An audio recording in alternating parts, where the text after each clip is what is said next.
안녕하세요. 계획대로라면 남자친구와 올가을 결혼했을 30대 여성입니다.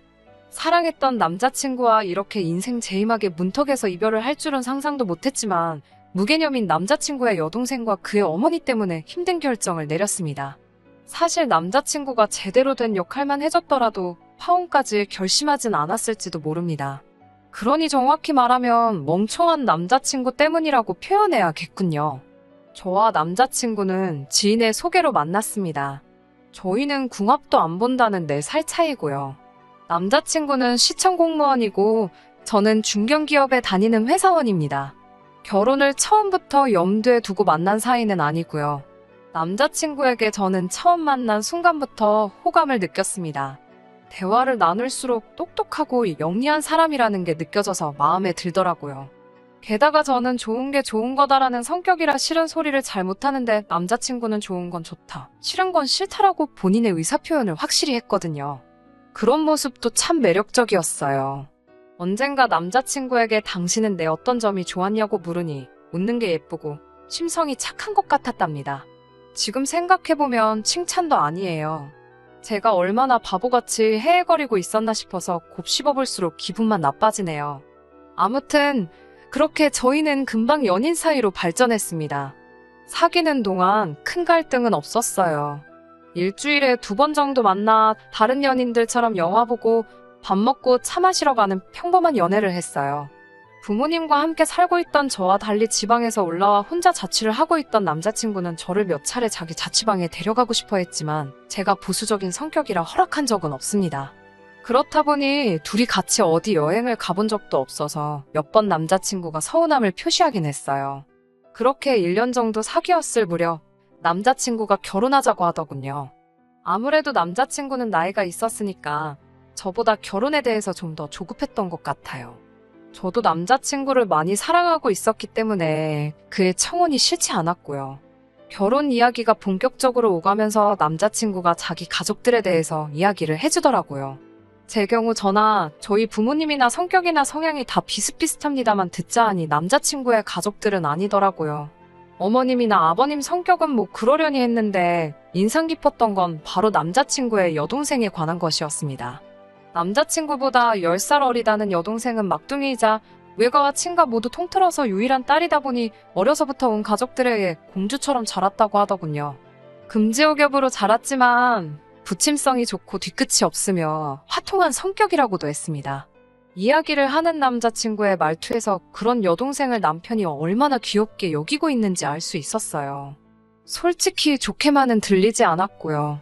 하지만 오빠가 동생을 예뻐한다는데 그걸 제가 이러쿵저러쿵 말할 것은 못 되었고 제가 남자친구와 실제로 결혼을 하게 되더라도 앞으로 마주치면 얼마나 마주치겠나 싶어서 별말은 하지 않았습니다. 그때만 해도 저에게 큰 피해를 주거나 한 것도 아니었고요. 처음으로 인사를 드리러 간 날이었습니다. 남자친구 집에 도착해 들어가니 어머님이 저희를 반겨주셨고 거실에는 아버님과 남자친구의 여동생이 앉아 있었어요. 제가 사간 선물을 내려놓으니 여동생이 와서 보더라고요. 제가 사간 건 과일 케이크하고 와인이었는데요. 그걸 본 여동생이 이 와인은 이번 주에 내 친구 생일 파티할 때 가져갈 거니까 아무도 손대지 말라고 소리를 치더라고요. 사온 사람인 제가 버젓이 앞에 있는데 그렇게 말하는 걸 보고 이 사람은 어려운 사람이 없다는 걸 한 번에 알아차렸습니다. 그런 여동생에게 남자친구는 한술 더 떠서는 필요하면 오빠가 또 사줄게 그러고 있는데 솔직히 꼴사납더라고요. 식사 준비를 하신다며 어머님이 부엌으로 향하셨고 저는 손님이니까 당연히 따라가지 않았어요. 그런데 신우가 저더러 언니는 안 하냐고 묻더라고요. 제가 무슨 이야기냐고 묻자 우리 엄마 혼자 부엌에 있는데 언니 가서 안 도와줄 거야 라고 반말로 묻더라고요. 반말로요. 처음부터 계속해서 반말로 말하는데 제가 윗사람 노릇을 하고 싶어서가 아니라 초면이잖아요. 초면에 거리낌 없이 반말로 하고 싶은 말을 다하는 여동생을 보고 있자니 여러 의미로 대단하다 싶더라고요. 그렇다고 제가 같이 반말을 할 수는 없는 노릇이었으니 아가씨가 도와드리면 되지 않나요? 라고 물었습니다. 그러자 다시 저에게 며느리가 왔는데 딸이 왜 하냐고 하기 싫으면 하지 말랍니다. 그러면서 제 남자친구한테 오빠가 가서 얼른 도와드려 오빠 손님이잖아라고 약간 빈정거리듯 말하더군요. 어쩌면 빈정거린 게 아닐지도 모릅니다. 하지만 제가 느낀 건 빈정거린 게 아니라면 이 사람은 정말 생각이 없다는 거였어요. 다행히 그 사이에 어머님이 식사 준비 다 되었다며 저희를 부르셨어요. 식탁에 모여 앉았는데 이번에도 여동생은 아무것도 하지 않고 가만히 앉아 있더라고요. 제가 결국 수저랑 젓가락 놓는 걸 도왔습니다. 물론 전혀 어려운 일은 아니었지만 그 여동생의 태도가 짜증이 났어요. 이제 정말 준비가 다 되어서 식사를 하려는데 그 여동생이 저에게 나 물 좀 이러면서 컵을 주더라고요. 물론 정수기가 제 뒤에 있기는 했지만 황당하더라고요. 식사를 시작하면서 남자친구 부모님은 저에게 이런저런 질문들을 하셨습니다. 듣자 하니 어디 회사를 다닌다면서 어쩌다 공무원인 자기 아들하고 만나게 됐는지 무척 궁금하신 눈치였어요. 절대 무시하는 건 아니지만 남편은 3년차 구급 공무원이었고 저는 회사에서 대리였는데 시부모님은 회사 생활을 한 번도 해본 적이 없으신 분들이라 그런지 무조건 공무원이 최고다라고 생각하시더군요. 제가 돈은 훨씬 더 많이 벌고 있었는데 말이지요. 아들이 공무원이라 며느리는 최소한 사자는 볼 줄 알았다는 시어머니를 보고 있자니 정말 뭘 모르시는구나 싶어서 기분이 나쁘긴커녕 되려 웃음이 다 나왔습니다. 어찌됐건 남편 될 사람의 가족들을 처음 만난 자리이니 밥이 술술 넘어가진 않았습니다. 자리도 불편했고 긴장한 탓도 있었겠지요. 그런 와중에 남자친구의 여동생이 밥이 입맛에 안 맞는다며 먼저 자리에서 일어나려고 하더라고요. 보통 손님이 와 있으면 그래도 끝까지 자리를 지키는 게 매너 아닌가요? 그리고 열심히 준비하신 어머님의 정성도 생각을 해야 하잖아요. 그런데 그 여동생은 어머님께 음식을 뭐 이렇게 만들었냐며 다들 이게 먹을만 하냐고 묻는데 짜증을 내더니 토할 것 같다면서 자리에서 일어났습니다. 어머님은 어쩔 줄 몰라 하시면서 몇 번이고 간을 다시 보셨고요. 저한테는 괜찮고 맛있는 음식이었는데 딸의 말 한마디에 안절부절 못하시는 어머님을 보고 있자니 어머님이 안쓰러울 지경이었네요. 식사를 마치고 온 가족이 다시 거실로 모였습니다. 어머님께서 주방에서 복숭아를 몇 개 가지고 오시더니 제 앞에 쓱 밀어놓으시더라고요. 본능적으로 나더러 깎으라는 거구나 싶었지만 저는 복숭아 알레르기가 있거든요. 어머님께 알레르기가 있어서 전 못 먹는다고 말씀드렸고 이미 그 사실을 알고 있던 남자친구가 아무렇지 않게 가져다가 자기가 깎기 시작했어요. 어머님을 슬쩍 쳐다보니 아니나 다를까 표정이 영 좋지 않으시더라고요. 보고도 그냥 모른 채 했어요. 그런데 복숭아를 깎아 놓기가 무섭게 전부 남자친구 여동생 입으로 들어가더라고요. 어머님이나 아버님께 먼저 드셔보라는 말 한마디를 안 하더군요. 하나 깎아 놓으면 낼름 가져다 먹고 그러는 모습이 어찌나 야가 보였는지 몰라요. 그렇게 어색한 첫 만남을 뒤로하고 집으로 돌아왔습니다. 남자친구의 차가 눈앞에서 사라지는 걸 보고 나서 저는 편의점에 가서 맥주를 사들고 집에 들어왔습니다. 혼자 맥주를 마시며 하루를 곱씹어보고 있는데 남자친구에게 전화가 걸려왔어요. 오늘 정말 분위기가 좋았던 것 같지 않냐는 남자친구의 말에 할 말을 잃을 뻔했습니다. 저는 당신 여동생이 너무 신경 쓰인다고 솔직히 말했습니다. 초면부터 반말에 예의도 없고 당신 집안에서는 얼마나 귀한 딸이라 그렇게 마음대로 행동하는지 몰라도 내 입장에서는 나를 무시하는 걸로 느껴졌다고요. 그러자 남자친구는 워낙에 동생이 어리고 철이 없어서 그런 거라며 막상 결혼하면 우리는 서울에서 따로 살 거니까 너무 신경 쓰지 않아도 된답니다. 1년에 보면 몇 번이나 보겠냐면서 그냥 그러려니 하고 넘기라더군요. 우리 둘만 잘 살면 되는 거 아니냐면서요. 그 일이 있고 얼마 지나지 않아 상견례를 하게 되었습니다. 상견례 장소는 남자친구의 부모님이 이동수단이 없었기에 저희가 내려가는 쪽으로 이야기가 되었습니다. 사실 저희 부모님이나 저나 남자친구 총 상견례 참석 인원 6명 중 4명이 서울에 사는데 서울에서 2시간이나 떨어진 곳까지 4사람이 이동해야 한다는 게 논리적으로 맞다고 생각했지만 저희 부모님께서 괜찮다고 이참에 외곽으로 맛있는 밥 한 끼 먹으러 간다고 생각하자 하셨습니다. 상견례는 아무래도 양가 어른들이 혼사에 대해서 이야기하는 자리라고 생각했기 때문에 남자친구의 여동생은 부르지 않기로 했었어요. 솔직히 말하면 저번에 제가 받은 첫인상이 좋지 않았던 것도 한몫했고요. 남자친구도 제 의견을 존중한다 했으니 그 부분에 있어선 조금의 걱정이나 의심이 없었습니다. 하지만 정작 상견례 장소에 도착하니 남자친구의 여동생이 버젓이 한 자리 차지하고 앉아있더라고요. 어이가 없어서 남자친구를 쳐다보니 남자친구가 너는 여기 왜 나왔냐고 한 소리 하긴 하더라고요. 그러자 한다는 소리가 집에 있어봤자 심심하니까 따라 나왔다는 거예요. 옆에서 어머님도 하신다는 말이 집에 딱히 먹을 것도 없고 나와서 한 끼 맛있게 먹으라고 데리고 오셨답니다. 음식이 하나씩 나올 때마다 남자친구의 여동생은 전체 테이블 샷을 찍어야 한다며 모든 사람들을 멈추게 했습니다. 그리고는 음식 사진 한 장, 전체 테이블 사진 한 장 이렇게 찍어대더라고요. 황당했지만 저희 부모님이 요즘 애들이 다 그런 것 같다면서 최대한 협조를 해주고 계셨어요. 저로선 진짜 황당했지요. 그러다가 남자친구 여동생이 잠시 화장실을 간다고 자리를 비웠고 그 사이에 메인 메뉴가 나왔습니다. 사진가가 자리를 비웠고 사진을 찍은 뒤 식사를 하는 것에 익숙하지 않으셨던 어른들은 아무 의심 없이 한술 뜨셨습니다. 그때 화장실에서 돌아온 남자친구의 여동생이 소리를 지르더니 사진도 안 찍었는데 왜 식사를 하냐면서 어른들한테 무안을 주더라고요. 누가 봐도 정말 싸가지가 없는 행동이잖아요. 남자친구가 적당히 하라고 한마디 하니까 어떻게 오빠가 자기한테 말을 그렇게 하냐면서 냅다 울어버리더군요. 그러자 어머님은 넌 왜 말을 그렇게 하냐면서 먼저 밥 먹어서 미안하다고 사과를 하고 계신 거예요. 아버님은 저희 부모님한테 한다는 소리가 당신 딸이 마음이 여려서 그렇답니다. 진지하고 엄숙한 분위기에서 상견례가 이루어지길 바랬는데 이건 뭐 개판 5분 전이었어요. 저야말로 울고 싶은 심정이었습니다. 저희 부모님께서 신혼집을 비롯한 혼수나 예물 등은 어떻게 하는 게 좋을지 물어보셨습니다. 저와 남자친구는 사실 이미 어느 정도 이야기가 되어 있는 상황이었고 저희 부모님도 그 내용을 대강 파악하고 계셨지만 그래도 확실히 해두는 편이 좋으니 먼저 말씀을 꺼내신 거였어요. 그러자 시어머니께선 공무원이면 연금이 얼마나 짱짱한지 아시냐면서 요즘에 공무원 배우자가 인기가 최고라는데 들어본 적 없으시냐고 그놈의 공무원 타령을 몇 번이고 하시더라고요. 듣다 못한 저희 어머니가 공무원도 살 집은 있어야 하지 않겠냐고 물으셨고 그제서야 어머님께서는 아들이 일단 자취를 하고 있으니 그 자취방 보증금을 빼면 어느 정도 돈이 될 거라 하시더군요. 제가 알기론 그 보증금은 남자친구가 벌어서 모은 돈이지 시부모님한테 받은 돈이 아닌데 그렇게 말씀하시니 순간 당황스러웠습니다. 와중에 저희 어머니께서 다시 한번 그래서 정확히 얼마를 도와주실 수 있냐고 단도직입적으로 물으셨어요. 그때 난처해야 하는 어머님 옆에서 남자친구의 여동생이 자기가 유학을 가야 돼서 오빠한테 줄 돈이 없답니다. 지 오빠한테 한다는 소리가 장가가고 싶으면 오빠 능력으로 가래요. 자기 목 탐내지 말고요. 어머님과 아버님도 자기 딸은 아직 어려서 당신들이 도와줘야 한다며 애둘러서 거절 의사를 표현하시더군요.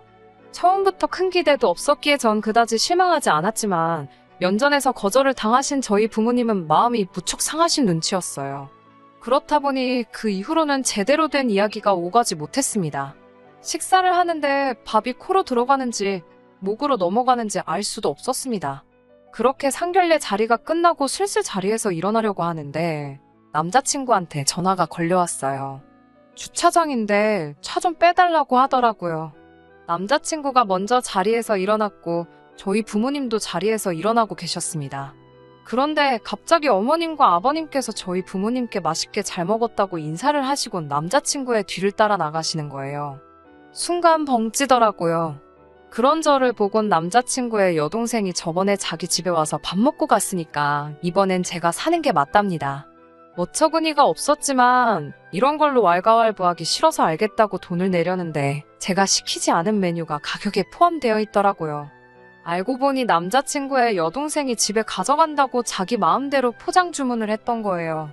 이것까지 제가 사줄 이유는 없었습니다. 가뜩이나 남자친구 여동생이 제 상견례 자리 다 망쳤다고 생각하던 마당이었는데 제가 무슨 집에 가져가서 먹을 것까지 사주나요? 저는 그건 빼고 계산해 달라고 했습니다. 뒤에 따라 나오는 여자가 계산할 거라고요.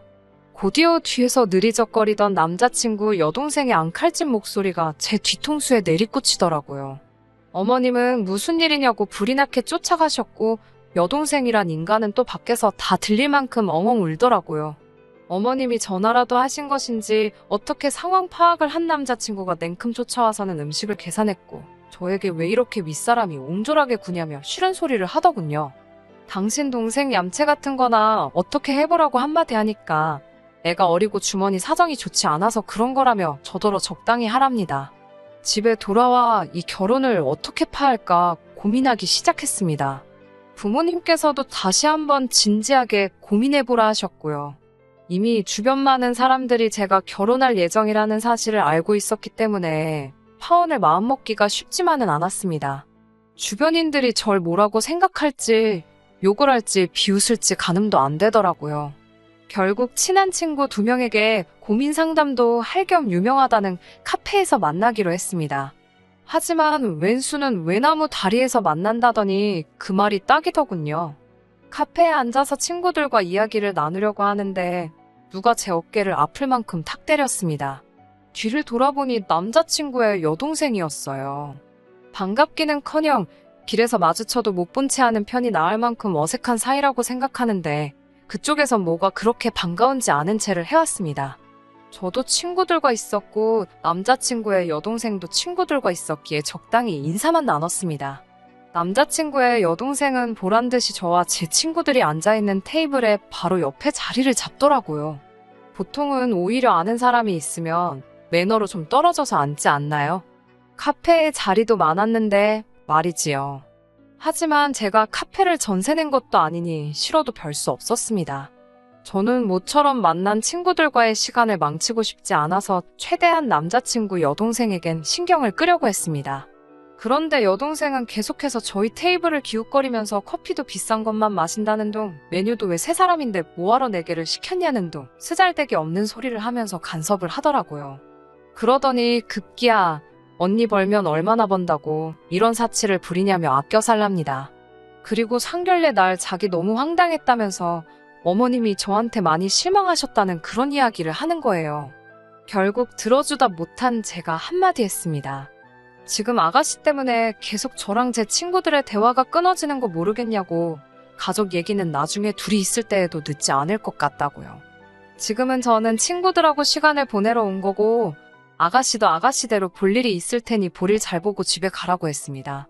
남자친구의 여동생도 그제서야 좀 민망했는지 얼굴이 울그락불그락 하더라고요. 자기 딴에는 나름 시누이 노릇이라도 하고 싶었던 모양입니다. 가까스로 여동생을 무시하고 다시 친구들과의 대화에 집중하려고 하는데 이번엔 남자친구 여동생이 저와 제 친구들을 힐끗거리며 수군거리기 시작했습니다. 본능적으로 저희 얘기를 한다는 걸 알 수 있었어요. 저희 한번 쳐다보고 실실 웃으며 귓속말하고 그러니 얼마나 신경이 쓰이던지요. 결국 화를 참지 못한 제가 신우한테 야 너 나 좀 보자고 잠깐 따라 나오라고 했어요. 그러자 신우가 저를 쳐다보면서 자기한테 하는 말이냐고 다시 되묻더라고요. 그래서 제가 그럼 너 말이지 내가 너 친구들한테 볼 일이 있겠냐고 쏴붙였습니다. 그렇게 여동생이 카페 밖으로 절 따라 나왔고 저는 옆 골목으로 여동생을 데려가 도대체 왜 그러는 거냐며 목소리를 높였습니다. 그제서야 여동생은 자기가 뭘 그렇게 잘못했냐면서 여전히 빳빳하게 굴더라고요.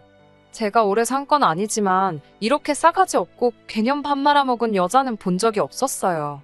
저는 결혼을 엎을 때 없더라도 하고 싶은 소리는 해야겠다 싶어서 너 내가 그렇게 웃음냐며 한번 말해보라고 몰아붙였습니다. 그러자 자기 오빠한테 전화할 거라면서 핸드폰을 주머니에서 꺼내는데 손을 덜덜 떨더라고요. 저는 네 오빠 나한테 장가 못 오면 너 때문인 줄 알라고 말하곤 생각 좀 하고 살라고 했습니다. 니네 집에서나 귀한 딸이지 밖에선 너 같은 거 널리고 널렸다고. 공주행세 좀 그만하라고. 네 오빠만 아니었으면 벌써 너 내가 한 대 치고도 남았다고 하니까 다리 힘이 풀렸는지 주저앉아서 또 훌쩍거리더라고요. 마지막을 신랄하게 욕 한 바가지를 해주고 저는 먼저 카페로 돌아왔습니다. 제 눈치를 살피던 친구들이 저에게 다음에 다시 모이자고 해서 친구들한테 미안하다고 사과하고 집으로 돌아왔어요. 집에 돌아와서 샤워하고 쉬려고 침대에 누웠는데 핸드폰이 미친 듯이 울리더라고요. 보니까 제가 모르는 사이에 남자친구한테 이미 수차례 전화가 걸려온 상황이었어요. 무슨 이야기를 할지 이미 어느 정도 짐작이 되던 상황이었기 때문에 오히려 마음이 느긋하더군요. 천천히 전화를 받으니 남자친구가 다짜고짜 큰 소리로 도대체 애한테 무슨 소리를 한 거냐며 화를 내더라고요. 시치미를 뚝 떼고 왜 그러냐 물으니 남자친구가 여동생으로 붙어들었다며 제가 했던 말들을 줄줄이 나열하더군요.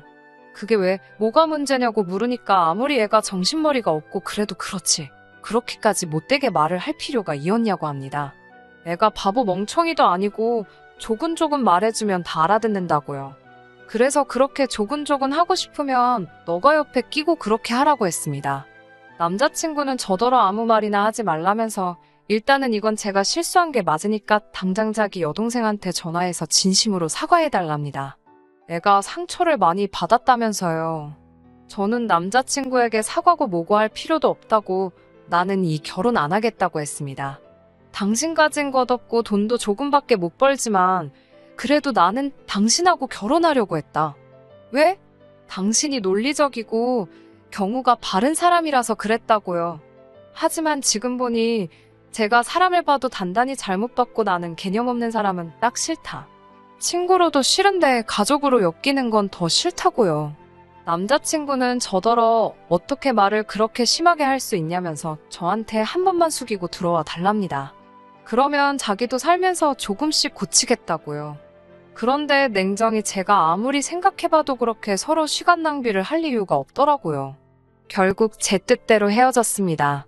솔직히 이런저런 이유를 떠나서 이미 정이 떨어질 대로 떨어진 탓이라 방법이 없더라고요. 그렇게 저는 결국 파혼을 하게 되었고 저는 지금 너무나 자유롭고 행복한 상황입니다. 주변에 파혼 소식을 알렸을 때 반응들은 제 예상과는 많이 달랐습니다. 저를 욕하거나 비난하진 않을까 두려웠는데 정작 이혼보다는 파혼이 낫다며 저한테 용기 있는 선택을 잘 내렸다고 장하다고 해주더군요. 파혼 후 지금 2주 정도 지난 상황인데 종종 남자친구에게서 연락이 옵니다. 한 번은 저에게 제가 그토록 원한다면 두 번 다시 여동생은 안 보고 살겠다지만 그게 불가능하다는 건 저도 이 사연을 들으시는 여러분들도 다 알고 계시리라 믿습니다. 저는 다시 예전으로 돌아갈 생각이 없어요. 그저 당분간은 미래를 보고 열심히 저만의 인생을 살아보려고 합니다. 끝까지 들어주셔서 감사합니다. 오늘의 사연은 여기까지입니다. 구독과 좋아요, 알람 설정 부탁드리고 더 좋은 사연으로 다시 찾아뵙겠습니다. 감사합니다.